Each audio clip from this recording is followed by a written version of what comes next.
Hello guys, you're welcome to class again today. How have your exam been? I want to believe that it has been so wonderful. So of course, like you know, physics is on Monday. One of the most terrifying things for students when it comes to physics practical is that number one, they don't even know where to start from. Possibly because in their school, they have not really been exposed to practical. Of course, you know that majority of schools, as it were, okay, let me say some schools, they don't even have the apparatus, the materials to perform the experiment. So just imagine how it's going to be so tough for students who have never been exposed to practicals. So this is the reason why I'm bringing out this video to help us. Like I think people after now, I'm going to come up with another video. This is for question number 3, that I want to show to you how you can perform, how you can have your values without even touching one of the materials. It's very possible. Of course, you know, for you to be able to do this, you need to have a theoretical knowledge of what the practical is all about so that you can know how to navigate through. I want to believe that this video is going to spark your curiosity even in the formulas that you have interacted with before now. So you didn't know possibly how you can make use of this formula to generate the values that we need. Before you begin to think otherwise, the first thing you must do is for you to even know what the practical is all about, because most students, they don't even open their notes. They just pick values from online and then begin to plot graphs. That's very wrong. So this is the reason why this video is coming, that you look at what I want to do. You are going to have a theoretical knowledge of what we are talking about. So let's go straight. These are the materials that we need for question number 3. It's under electricity. We have the first one, micrometer screw gauge. Of course, you know that is used. The function of that is for us to be able to measure the diameter of this constant time wire. And then we have the rheostat. Of course, that's what you can see the diagram represent. I'm not saying that it's a disclaimer. I'm not saying that this is your exam. It's just a prediction. But if you understand this, I can bet you that you are going to understand whatever question that they're going to give to you that day. So now, this is the rheostat, and this is cell of EMF 1.5 volt. You can see it here, and then a voltmeter that can read a voltmeter that can read from 0 to 2 volt. A milliammeter, please take note of this. This is a milliammeter, not an ammeter, that can read from 0 to 100 milliampere. And they will have one standard resistor labeled ROS, and it's a constant value here, which is 2 ohm. And then we'll have a constant time wire, SWG28, labeled A, and the minimum length should be 1 meter long. And then the same thing, SWG32, labeled B, the minimum length also is 1 meter long, and then we have connecting wire. So of course, these lines that you are seeing here represents the connecting wire. Just in case you are in a school where these materials are not available or they are not complete for you to perform this experiment. So I don't advise that you go online to evoke or generate values online, then just begin to do whatever you're doing. If you're a teacher, you're listening to this, I want to believe that this video is going to be of a great help to you, even as a student. Of course, now look at this. So this is just like a predicted diagram that you have. This symbol here represents the constant time wire. This is what we have here is the constant time wire. So, and then like this arrowhead indicates the crocodile clip. And then we have, though it's not part of it, but it will be needed. So this is the rheostat like I talked about. The function of it is to adjust the value of the current. So to regulate the value of the current, the amount of current that we enter this ammeter, that the ammeter is going to read. Meanwhile, like I said, this is not just an ammeter, it's a milliamp ammeter that can read smaller values. So they are so particular about it. They didn't want us to use galvanometer. So now the value of the EMF is 1.5 that you have here. So if you check this diagram, it is very simple. If you are doing the experiment, it is very simple. You can do that. It's a very simple work. Now, if you check it, the whole of the system is in series.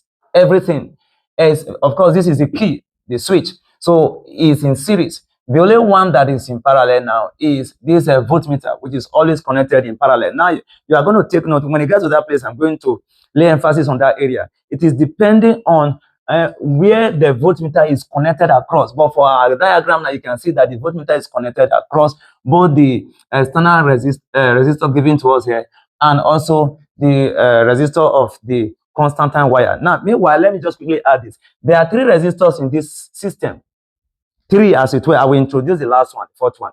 So this Constantine wire, you remember you've talked about factors affecting the resistance of a wire. Number one is what?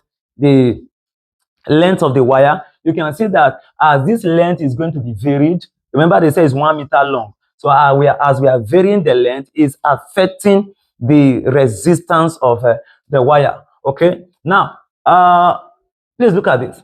So I want you, the reason why I'm doing this, I need you to understand this diagram. It is in the understanding, not just in the manipulation, it's in the understanding that will help us to do whatever we want to do. So now look at this. There is a resistance in this place. Let me call it ROH. That's the resistance of the rheostat.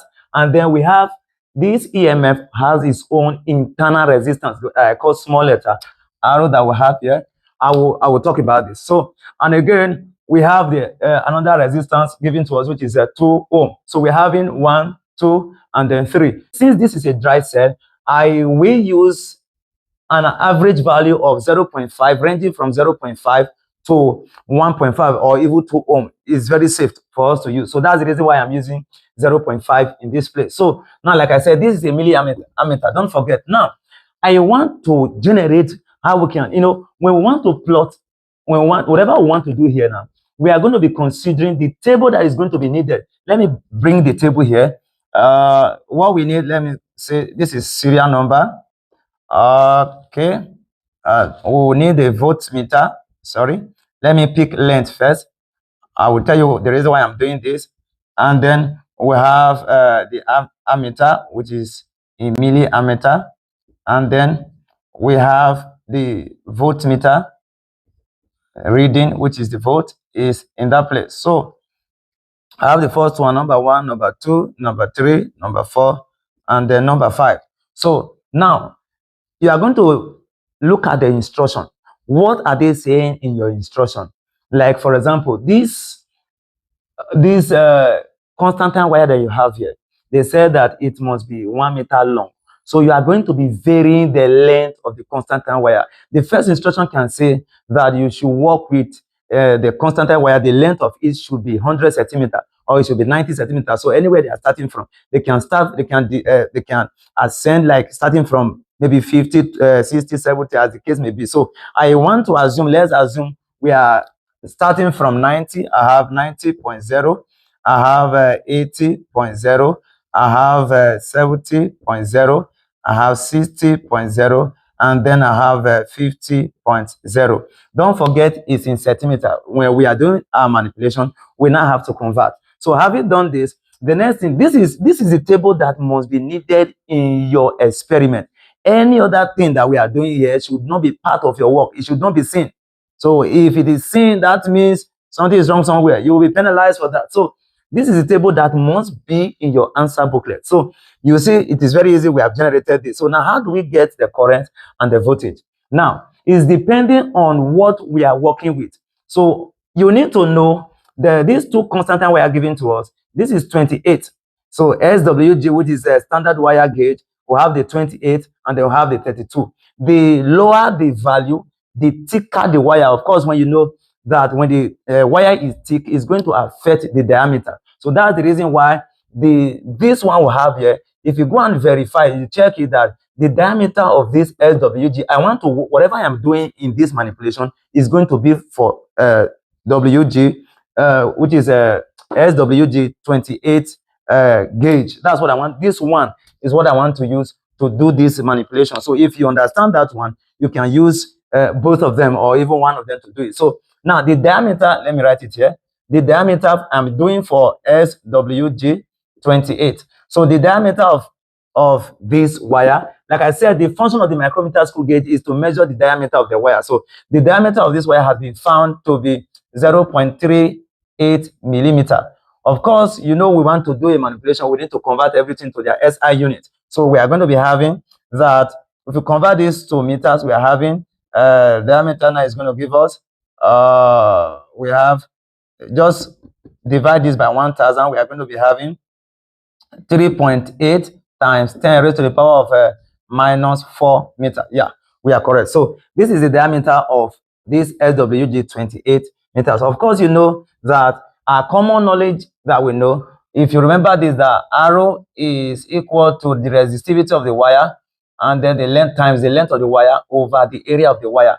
What we are doing here is for us to be, don't forget, we have got the internal resistance. I have said let's take 0.5, like you can use even 1. So we are using 0.5, and then the external resistance ROS has been given to us. We want to get this resistance. If we're able to get this, we are done with our work. So now, how do we get this? So using this formula, let me just call this place H. Whatever I'm doing here, all the manipulation is for us to be able to get this arrow H. So now, the resistivity also of a Constantine wire, the resistivity of a Constantine wire is 4. We have resistivity is equal to 4.9 times 10 raised to the power of minus 7 ohm meter. So that is the resistivity of a Constantine wire, irrespective of its gauge, whether it's 28, whether it's 20, 26, 32, it's a Constantine wire. The gauge only affects the area of the Constantine wire. It does not affect the resistivity. So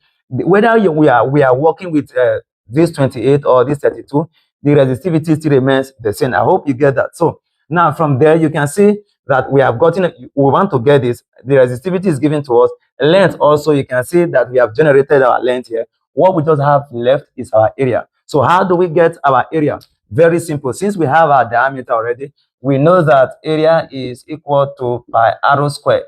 Okay, and then since arrow was not given, you can just introduce our diameter here. We have area is going to give us pi. We're having d squared over 4. So yeah, you know that arrow is equal to d over 2. That's radius is equal to diameter over 2. So if we impute this value inside, you know, pi is 22 over 7, which is going to give you 3.14. Let's say 3.143. So I have 3.143 times the diameter. Diameter here is this, which is I've converted it to meters. We are having 3.8 times 10 raised to the power of minus 4. We are going to square it because it has a square here, raised to the power of 2. So then we divide everything by 4. So if you press your calculator, we are having that area is going to just press this. First of all, take the square of this and then multiply it by this. If you multiply and then divide it by this, you are going to have a value of 1.13 times 10 raised to the power of we are going to be having minus 7 meters squared. So this is the area that we are going to be having. So that means the area of this wire, because of its diameter, is this. So we are going to be using this area throughout. Now, having gotten that, what we simply do now is we are now going to consider the resistance of the rheostat at varying length. Okay, the resistance of the rheostat at varying length. So let's take the first one.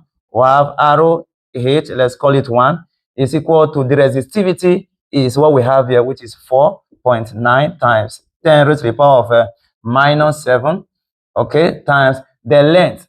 The length, we'll take the first length, 90 centimeter. Don't forget it's centimeter, so we have to convert to meters. That is 90 divided by 100 is going to give you what?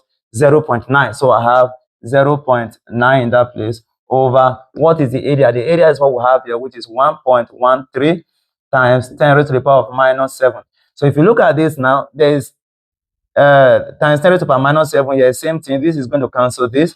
So we are having 4.9 times 10 raised to the power of, So we are going to be having 4.9 times 0.9 over 1.13, 1.13. So to make our work easy, so that we will not go through this procedure all over again, you can see that the only thing that is, everything here is constant. 4.9 is the value of the resistivity, and then 1.13 here is the we know we have cancelled out necessary things, common things. So this is constant throughout. This is going to be constant throughout. The only thing that is going to be changing now is this 0.9, which is the length of the wire. So the next one we're going to be having, we're going to be using 80 centimeter being converted to meters, which will give us 0.8. So if we do this now, we are going to be having that arrow, that's the resistance of the rheostat. The first one is going to give us, let's check it out, 3.903. So this is what we are going to be having. 3.903 ohm. Again, we'll do the one for resistance number of the rheostat number 2. The same thing, just same procedure, 4.9. Then we are changing the length now to 0.8. So 4.9 times 0.8 divided by this. So we are having 3.4690 ohm. So we do the next one again, arrow H3. So we're having 3.0303. I'm taking them to 3 decimal place. 03. Sorry. Let me take them to 3 decimal place. 0.35 ohm. So you are going to do for arrow 4 and arrow 5. So if we do for arrow 4 and arrow 5 now, you see that we are going to get our values. Just let me just write it here. I have arrow 4, arrow H4, and then arrow H5. So this is the value we're having now for the rheostat when the length was 90 centimeter. The resistance of the constantan wire, don't forget I said the constantan wire we are using is the 28 gauge. So we can do same thing for 32, but we are using 28 now. So you can see, I just want to rush through again. The diameter of the 28 gauge is given to us as 0.38 millimeter. If you convert to meters, it's going to give you this, while the resistivity of constantan wire is given to you. Sometimes it can approximate to 5.0 times 10 raised to power minus 7, but we are using this value, which is very accurate. So now, and I said, of course, you remember this formula that the resistance of the wire is equal to the resistivity times the length over the area. So you can see that the resistivity is given to us. Everything we are considering now is the resistance of the constantan wire. So that's why I'm putting H here, which is to represent a rheostat. So I just want to, you can use any letter of your choice, but meanwhile, it should not be found in your answer booklet. So the resistance of the constantan wire has been given to us. The area is what we have done. Since they have given us the diameter, I've converted to meters, is what I just did in all of this place. And at the end, I have that area is equal to this. So, and then the length, that we are varying the length. The first one was 90 centimeter, convert to meters, and you have it 0.9. So if you use the formula now, this formula, the resistivity is given to us as this, times 10 raised to the power of, you can see times 10 raised to the power minus 7, and then times 0.9, which is the first length. It's possible that the first one is 100 centimeter. You now have to convert it to meter, which is going to give you 1.0. So divided by the area, which is A, divided by the area, we're having this. This cancels this. We're having 4.9, which is this, and then times 0.9, which is this, and then over 1.13. So if we're having this, the only thing that's going to be changing here is this 0.9. So if we just be doing this, changing the values, 0.9, the next one, 0.8, the next one, we are going to have everything that we have here. So having gotten that, now what we now have to do is now, we are not going to use this value now, and we have gotten all the resistance as it were. Now I want to say something. Now the function of this rheostat is to vary the amount of current that is entering into this device. If the current is much, this device cannot read it. When it gets to the end, the pointer gets to the end, it will stay there. So that means it's far more than that. So the function is to regulate the amount, to make such that the amount that should enter inside the voltmeter, inside the ammeter, should not be more than what it has been calibrated to read. Don't forget, the instruction given to us is that the milliammeter should be able to read this range of values 0 to 100 milliampere. If we don't, I'm doing something here so that I'm just explaining this. I want to introduce a hidden resistance value. I want to introduce the value of a hidden resistance, and that resistance is in this rheostat.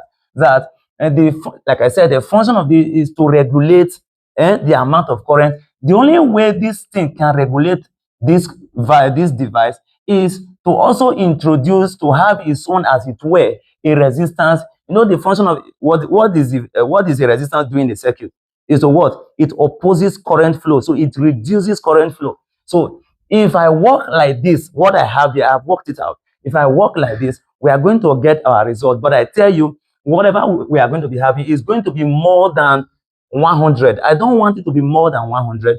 That is the reason why I'm going to be introducing a hidden value of the resistance of that is being generated here. So now let me just call this the resistance of so that's the hidden resistance of the rheostat. I don't want to use the same letter, but just get what I'm trying to explain. So now this ROE is the hidden resistance of the rheostat, and of course it is very safe also for us to use a value that can range from 15 ohm to even 30 ohm, but I want to use 20 ohm. Like we're having a 20 ohm here. So if we have a 20 ohm now, it now increases the resistance in the circuit. So once the resistance is increased, so only a small amount of current that this milliampere can read that will be able to enter into this place. So what we are not going to do now is, now we are not going to find, since we have gotten the reading of the rheostat at varying length that we have here, we are not going to get their current now. So I am going to have, you remember this formula that says that E is equal to I, we have arrow. So I am having more than one resistance in this place. So I am going to list out all the resistance. So let me just write ROT. I think it will be, I hope it will be safe for us to use. Okay, let me just write. Now, having done this, you know that now, having done this, I want to remind you of this formula that E is equal to I will open a bracket. Since the resistance is now more, we have the internal resistance of the cell, we have the external resistance given to us, ROS. We just calculated for ROH, and I just introduced this to you. So if you have any question, just go to the comment section, just drop it there. Okay. So we are going to be having ROX plus the internal resistance, this plus this, and then again ROE plus ROE, and then plus ROH. Okay. So now our goal now, don't forget E has been given to us as 1.5. We will make I such the formula. We'll have that I is equal to, we'll have E over the whole of this. So we are having, just to make it safe, because this one is constant throughout, ROS is 2, this one is constant, this is also constant, this is the only one that is going to be changing. So you can permit it now to just add everything together. ROS is 2 plus we have 0.5, and then plus ROE is, we just assume 20, and then plus ROH. Okay, let me just write ROH in this place. Meanwhile, here is 1.5. So which is now going to give us 1.5 over 2 plus this is going to give us 2.5, and then plus 20 is going to give us 22.5 plus ROH. So I will take the first ROH now. What's the first ROH here? Because the current I want to get here is I1. I want to get I1. So I want to get my I1. So I will use the first ROH. So I'm having now 1.5 over I have 22.5 plus the first RO1 here is what? The first RO1 is 3.903. I have 3.903. So if we add this and then this divided by this, we are going to be getting 0.05. 0.05. Let me take 7. So 0.057 ampere. So we'll do the same thing for I2.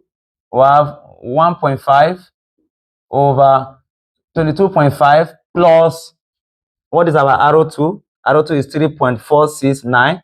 So I have 22.5 plus I have 3.469. Also add them together, then you divide 1.5 divided by your answer.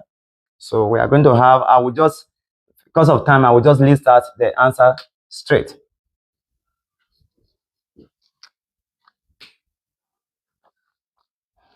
So if you follow up the procedure, you are going to arrive at our I1, I2, I3, I4. We're having this value here. So this is what we have. We have been able to get our current So let me just explain again. Of course, you know that the EMF of a cell is given to us as current times the total resistance in the circuit. Like I said, there are 4 resistance in the circuit. The resistance in this cell, like I said, is a dry cell. We can use an approximate, we can use a value ranging from 0.5 even to 1.5 or even 2 ohm. And then we have the external resistance ROS given to us in the question, which is constant throughout, and also the varying, because of the varying length, the resistance of this constant time wire is also going to vary, that we call ROH, and then I call this ROE. Like I said, that the function of this work is to regulate the amount of current that flows, that enters into this device. So the only way, if I don't introduce this, we will still be theoretically correct, but we will not be able to meet up with what we have here, because the milliampere that we have is such that can read from 0 to 100 milliampere. So if I don't introduce this, I'm likely going to be having values that is more than even 150, 200 milliampere if I convert to milliampere, which is now out of place. So that's the reason why I'm introducing this constant, which is, let's assume there's a hidden resistance that this is offering to the system, that is making that is making this milliameter to be able to read accurately according to how it has been calibrated. So now I've been able to generate our I1, I2, I3. If you take note now, they are in ampere. So we convert to milliampere, each of them. I1 is 0.057 ampere. If you convert to milliampere, just multiply it by 1,000. So if you multiply it by 1,000, it's going to give us 57. So we'll come back to this place. We have the first one as 57. Put 0.0. It's very important that these two should be in 1 decimal place. We can take this to 2 decimal place, so 57. The next one for I2 is going to give us 58 or 58. The next one is going to give us 59. And the next one is 60. And then the next one we have 61. Yes, I'll put 0.0 in each of them, 0.0 and then 0.0. And then finally, we are going to look for the voltage. How do we get the voltage? Now, this is where you need to pay more attention now. Now, if you check this voltage, it's connected across both the external resistor of 2 ohm and also across these two things, which is the constant time wire and this. So since it's connected across these two resistance, please look at this. If it's very possible that this voltmeter is connected across the internal resistance. If that happens, that means from Ohm's law, we know that V is equal to what? I arrow. So if this voltmeter is connected across this system, that means we are going to be having V is equal to what? A small letter arrow. So that's internal resistance because it's across this. But if it was connected across this, so that this wire is not here, what we have is just is connected across to this crocodile clip and also to this place. You can see that we are going to be having I is equal to what? Arrow H. So, but if it was connected across this also, let us also assume a situation where this is connected across that's this that we have here, and then this one is not here. Possibly this one was connected across this. So that means across the external resistance, we are going to be having what? V is equal to I arrow X. Okay, but the diagram, the initial diagram, original diagram I gave to you is not depending on. That's why you are going to pay attention to the question that they are going to give to you. So what is the diagram like?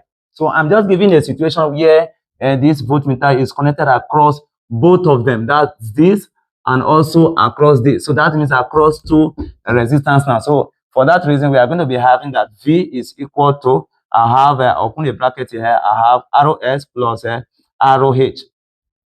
So now I want to get my V now. For me to get my V1, I have V1 now is equal to, what is my I1? So I'm going to be having I1 and then we'll have arrow X plus arrow H.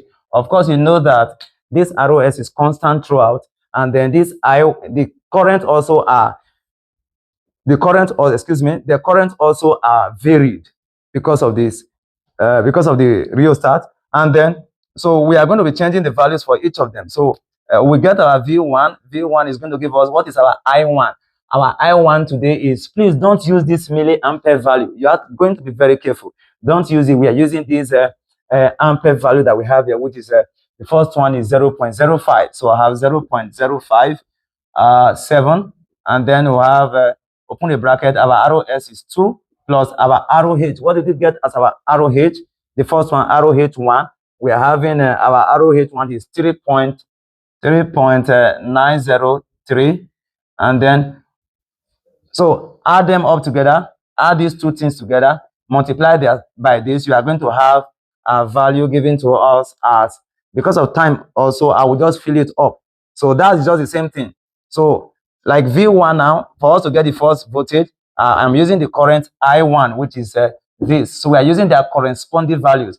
So which is for this. And then if I want to use I2 now, if I want to get V2, I'm going to be using I2. If I want to get V3, I'm going to be using I3. I'm getting V4, I'm going to be using what? I4. So also 2 is constant throughout in each of the cases. And then ROH is also varied. So we're having RO1, RO2. We'll just fill it up. At any point where you have questions, just drop it at the comment section. And then we now have, if you take this value now, this is what we're having because of time. Let me just multiply through and drop the answer also in that place. So we are having, so ladies and gentlemen, this is what we're having, V1 to V3, V4, V5, and then we have all those values here. I'm going to be putting it here. So if I put it here, we'll have the first one, V1 is 0.34, I have 0.34, and then V2 is 0.32, 0.32, and then V3 is 0.30, and then V4 is 0.28, and then V5 is 0.25. So you can have this work. You can see that we are done with our work. The graph, they may ask us to plot the graph of any of this, maybe voltage against current. So you plot whatever you want to plot, you take your readings. Now, I just also want to add a disclaimer. Like I said, all of this calculation I did here, it must not be found, if you are going to be following this method, it must not be found in your answer booklet or anything close to your answer booklet. So you are going to use like a rough note to do your calculation and the rest. And then you see, after doing that, what you do now is you fill it up. This is a table that must be seen. So when this table is seen, that makes it very accurate. Also, so that everyone will not be having the same value. All you just need to do is to, now, since these values are already low, what we are going to do, we are going to be adding and subtracting, depending on how you want to do your own, so that everybody, since it's manipulation, we are using a constant time wire of 28, so that everybody will not be having the same value. Just imagine everyone having it in your class. So it means that something has happened somewhere, so that nobody will know what you have done. Like I said, this video is to help most of you. For example, for those of you that don't have the apparatus to perform the experiment, or even the complete one, or even not at all, and those of you that have not really been exposed to practical. So I am trying to help you, to discourage you from copying values online. That's why we are doing this. So if you understand this perfectly, having done this, what you just need to do, these values here are already big. It ranges from 57 to 61. You can see that it's still within the range of the milliammeter. From, it did not read more than it didn't read more than 100 milliammeter. That's what we have here. And at the same time, you see that the value of the voltage, the question says also that the voltage should read between 0 to 2 volts. You can see that we are able, it is still within the range. We didn't read more than, we were not having something, possibly 2 point something volts. That makes it inaccurate. So that means our work is very correct. Now, lastly, so that you would not just go and impute this value inside, they will just know that you have manipulated. So just these values are already small. Just subtract maybe a ranging value of 0.0, maybe 0.01 to 0.0, maybe 0.04. So some of you can be removing 0.01. I can remove 0.01 here. I'll add maybe 0.01 in this place. I remove 0.01 here. I add it. So just to make everybody's work to be different. And also for this one, this is from 57 to 61. I can maybe also recommend some persons can be adding you can be adding a ranging value of maybe from, let's say, from 5 to 9.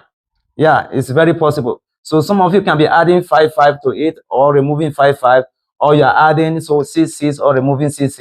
You have done that. You have all of the, just do all of this, your theoretical explanation and all. When you are done, when you get to this place, you have arrived at this, your destination. What you just simply have to do is For this, you can be removing the values ranging from 5 to 9. You can be removing 5 from here, remove 5 from here, add 5 to this place, remove. So just like that, you can remove 6 here, add just like that, you get your work. Do the same thing here. We are removing this range of value from 0.01 since the value is already small, and then you have gotten what you need to get, and then you plot your graph. Now, finally, before we go, two things I want to say quickly. You are going to pay attention to the instruction. It's very possible that the instruction will ask you to plot a graph of maybe arrow A against arrow B. That means they are telling you the resistance of this constantan wire 28. This is labeled A. You are plotting the graph of arrow. That means the work need arrow, the resistance of the constantan wire of gauge 28 and the resistance of the constantan wire of gauge 32. So that means this what we call arrow H here is what we are going to call arrow A. So we are going to have arrow A1, arrow A2. So all these values that we have here is our arrow H1, arrow H2. We are going to call it arrow A1, arrow A2, not arrow H. And then this same procedure that I have done, if you understand what I've done here, you are going to repeat this same procedure for you to be able to get your for 32. Like I said, for okay, I didn't do the one for 32. For 32 gauge, for this 32 gauge, the what's it called? The diameter of this 28 is this. The resistivity remains the same. It does not change for both of them. But the diameter of this SWG32 is 0.27 millimeter. So this is the diameter of this. So just work with this, the diameter of this, using this, convert it to meters, follow this procedure. You are going to get your arrow B1, arrow B2, arrow B3. So because I'm just saying we don't know what they will ask us to plot. So if they are asking us to do this one I just talked about, you have gotten your A already, arrow H. So we call it arrow A1, then you get what you need to get. So, and then you now use this same procedure, use this wire this time now to generate your arrow B. So you can plot one against another. We don't know what they're asking you to plot. So mind you, if you don't know how to plot graph by now, I think it's a very important thing that you do. So I think I will drop a link on this comment section, a link to my WhatsApp channel where you can hit me up. Possibly I'll guide you through. And also, finally, I am giving it to you as an assignment, as a task, because it is very important you practice this, because the more you practice it, the more you are not going to spend much time in the exam hall. So you are going to shorten your journey. If you don't know it, you are going to take a long time for you to get your answer. But if you practice it today as you are listening to it now, if you understand it very well, if you don't understand it, please replay again. So when you have understood, so just use all of these stuff I did is for SWG28. You are not going to do this. So it's an assignment. Should I even call it an assignment or a classwork? I'm giving you this. You are going to do that. I've given you the diameter for this one. You can see it's smaller than that of the other one because, like I said, the smaller the value of the SWG of each of the constantan wire, the more the diameter. So since this one is smaller, the diameter was at what's it called, 0.38 millimeter. So the other one, which is this, the diameter is this. So following the same procedure, you are going to do this one using this diameter, generate all this value for me, get your arrow H1, arrow H2, get your I1, I2, and your V1, and then you generate this table here. You can snap it and drop it in the comment section. All of these things I'm doing now is just for question number 3. So we are going to do same. I'm going to come up again, and I'm going to post another video where I'm going to do for maybe question number 2 or question number 1. So we still have thermal physics as heat, and then we still have the mechanics. So I'm going to also with the formula we also know, I'm going to use that to generate values for us to be able to get our tables of value. Then we plot our graph and we are safe. So please, if you have not subscribed to our channel, please go ahead and do that, so that as soon as I drop the video to the next question, you will receive it quickly even before your exam, so that you have enough time to practice it. So see you in our next video. Have a nice day.